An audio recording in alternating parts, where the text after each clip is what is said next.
El diodo es el dispositivo semiconductor más simple, sin embargo, es el más importante de comprender, ya que es el pilar del resto de semiconductores basados en uniones p-n.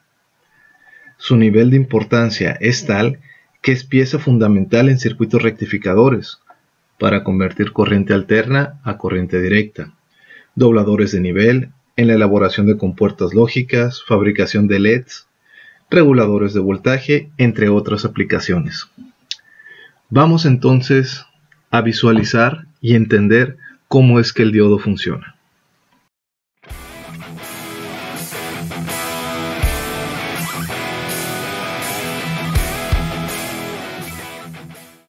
Para entender el funcionamiento del diodo es importante comprender sus raíces, y para ello vamos a ver un poco de historia. En 1919, un físico inglés llamado William Henry Eccles adjudicó el nombre mediante la raíz griega di, que significa dos, y la palabra oda, que significa camino. Sin embargo, algunas fuentes dicen que oda fue tomada de la palabra electrodo, acuñada por Michael Faraday. El origen del diodo se da de forma fortuita e intermitente. Su genealogía tiende a ser extensa, por lo que a modo de resumen se plantea un hito de toda esta interesante génesis. Cuando Thomas Alva Edison trabajaba en el invento de la bombilla, observó que se generaba una mancha en la superficie interna de esta. Basándose en experimentos hechos en 1873 por Frederick Goodyear, Edison, en 1880, colocó un electrodo que captara los electrones de fuga, para así evitar que se impactaran en la superficie interna de la bombilla y no se generara una mancha. A esto se le llamó efecto Edison. No fue sino hasta 1904 que apareció el primer uso práctico para este efecto. John Ambrose Fleming era consultor para la compañía Edison Electric Light Company y también trabajaba para la compañía de telefonía y telégrafos de Marconi. En 1901 la compañía realizó la primera transmisión de radio a través del Atlántico, la S en código Morse. Se presentaron dificultades para filtrar las señales recibidas con ruido. Fleming se dio cuenta de que necesitaba un detector más sensible. En 1904 hizo un intento con las bombillas de efecto Edison y funcionó muy bien, rectificando la alta frecuencia oscilatoria y pasando las señales a un galvanómetro. Presentó una patente y fue así como la válvula de Fleming o el tubo de vacío de dos elementos o bien el diodo termoiónico llegaron a existir. Para comprender mejor el funcionamiento del diodo, veremos el siguiente video que muestra una analogía de este funcionamiento. Suponiendo que existe un grupo de personas transitando por un pasillo y que en medio de este pasillo hay una puerta, la cual tiene un marco definido en su estructura por unos cantos que delimitan el sentido de apertura de dicha puerta, provocando que la puerta solo se abra en un sentido. También habremos de mostrar una gráfica en donde veamos el comportamiento de la puerta en función de la cantidad de personas que están transitando y cómo es que la fuerza aplicada a la puerta propicia el flujo de personas. Entonces las personas empiezan a desplazarse y a partir de la primera persona que hace contacto con la puerta imprime una fuerza mínima. Esta fuerza ejercida sobre la superficie de la puerta no es la necesaria para que ésta abra. Conforme se le vaya propendiendo mayor fuerza, la puerta empezará a presentar un desplazamiento angular. Ese desplazamiento se irá incrementando conforme la fuerza vaya incrementando de manera proporcional. Sin embargo, a pesar de que hay una apertura, esta apertura no es la necesaria o no es la propicia para que la gente pueda desplazarse a través de la puerta. Por lo tanto, es necesario aplicarle mayor fuerza a fin de que este desplazamiento angular de la puerta incremente para que las personas puedan fluir. En la animación podemos ver este efecto. O el grupo de personas imprimen una fuerza en función o en dirección de la apertura de la puerta, hay una asociación directa de la fuerza con la apertura correcta de la puerta. En caso de que las personas quisieran abrir la puerta en sentido contrario, es decir, empujándola, pues esta puerta no se abriría, a menos que la fuerza fuera tan grande que terminarían por romperla. La gráfica podemos ver cómo poco a poco se va incrementando la fuerza, el grupo de personas pueden transitar a través de ella.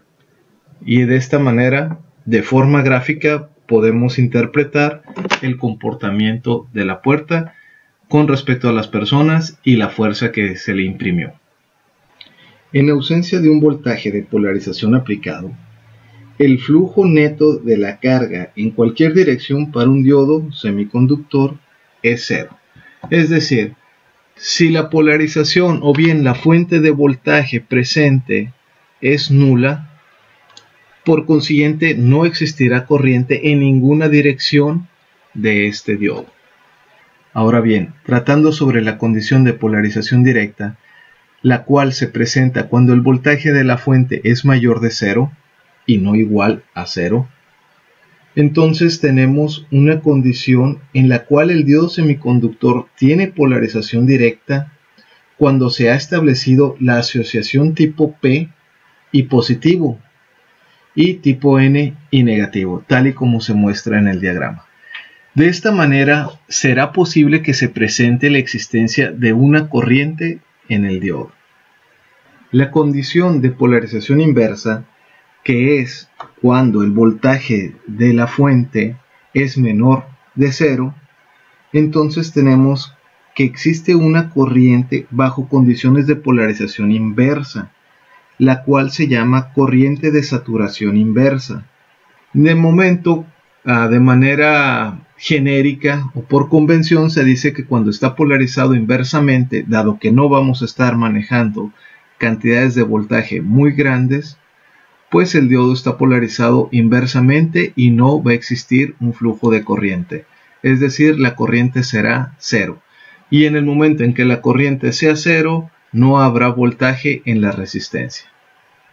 En la siguiente simulación, habremos de suponer que hay una polarización directa en donde el voltaje de la fuente aumenta de forma gradual. Si se tratase de un diodo de silicio, esta fuente tendría que llegar a 0.7 volts para poder propiciar una corriente del diodo.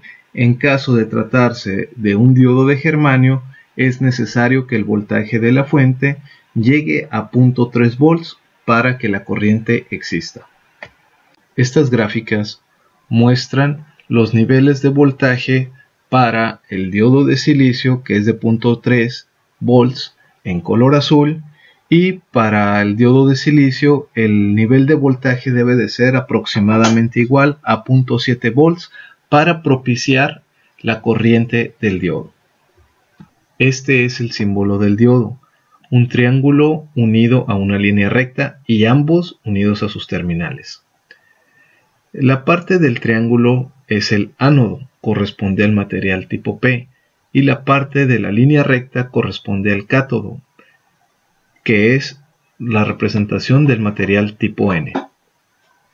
Si observamos el ánodo con la terminal, se forma una flecha. Esta flecha debe de coincidir con el sentido de la corriente.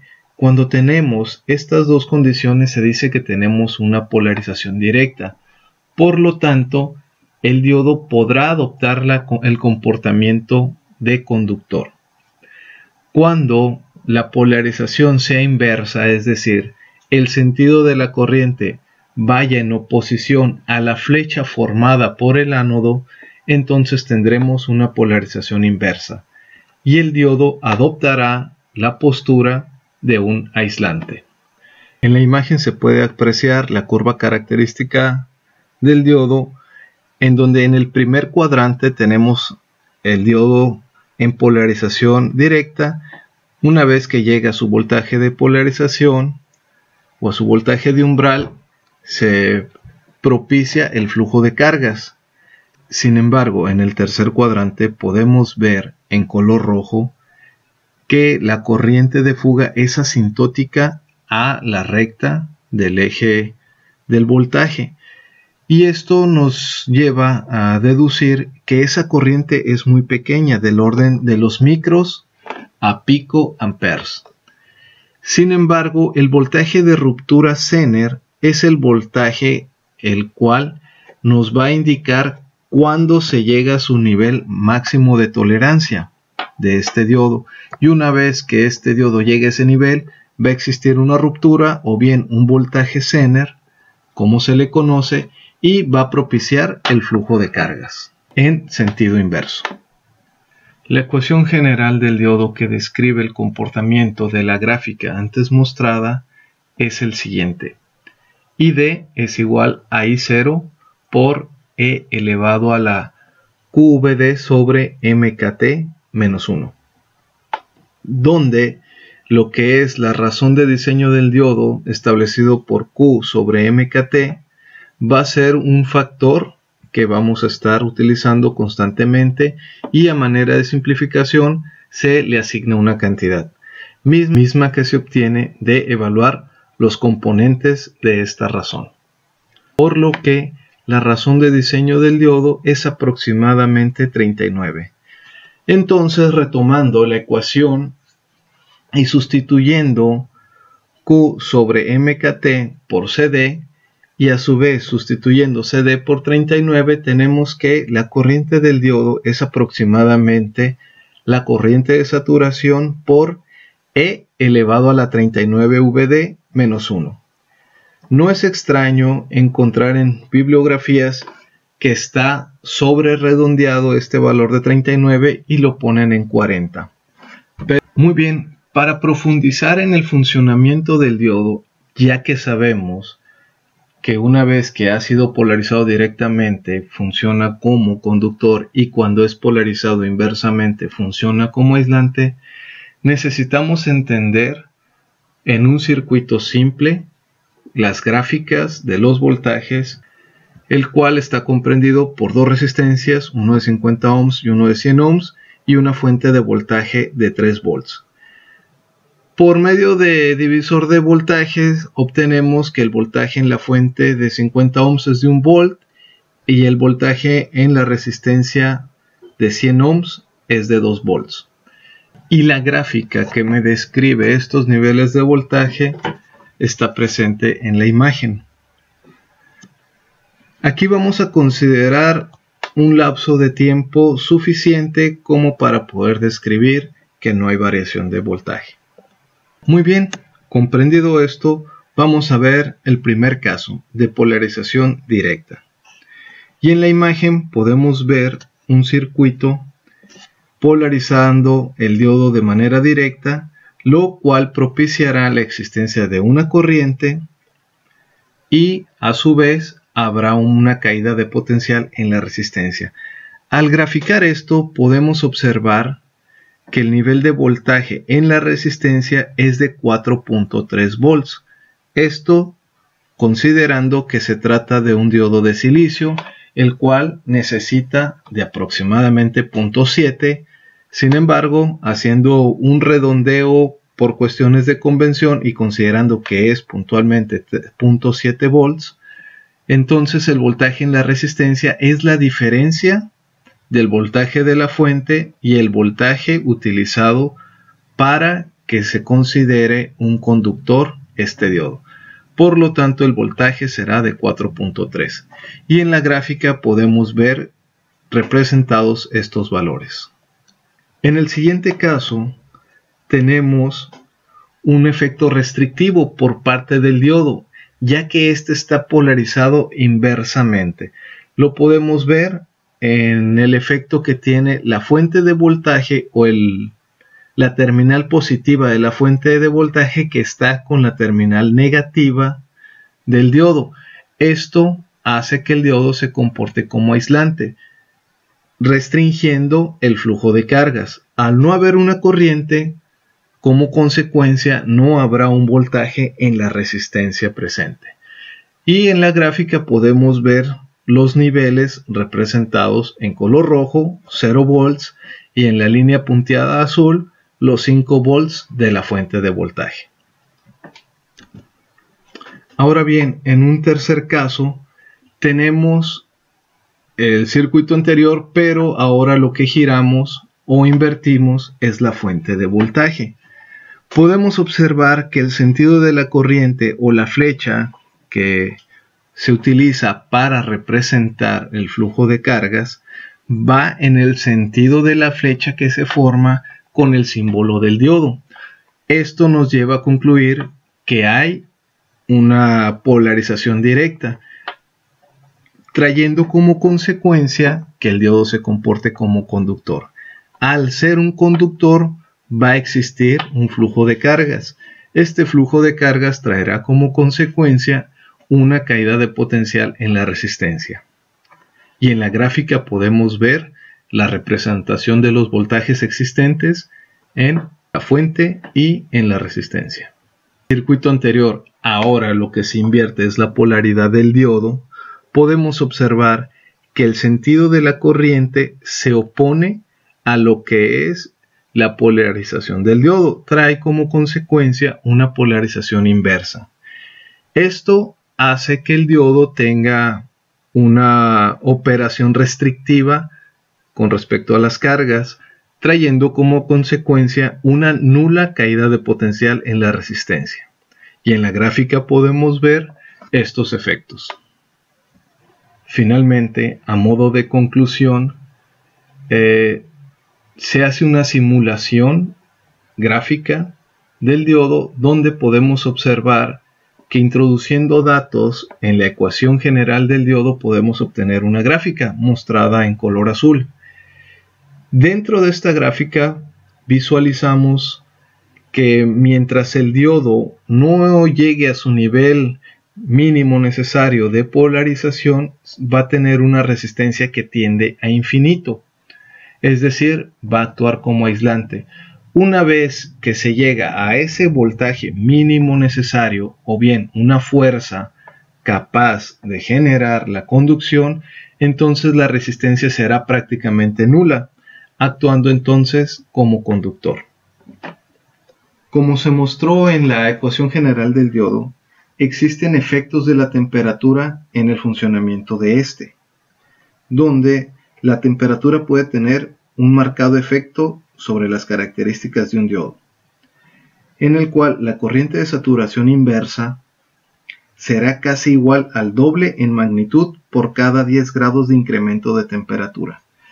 Esto nos lleva a reflexionar que en el diodo semiconductor, conforme aumenta la temperatura, el nivel de disparo será menor. Es decir, tratándose de un diodo de silicio, no será necesario los 0.7 volts, sino 0.6. Y en función de ese incremento se reduce el nivel de voltaje. Muchas gracias. Nos vemos la próxima entrega.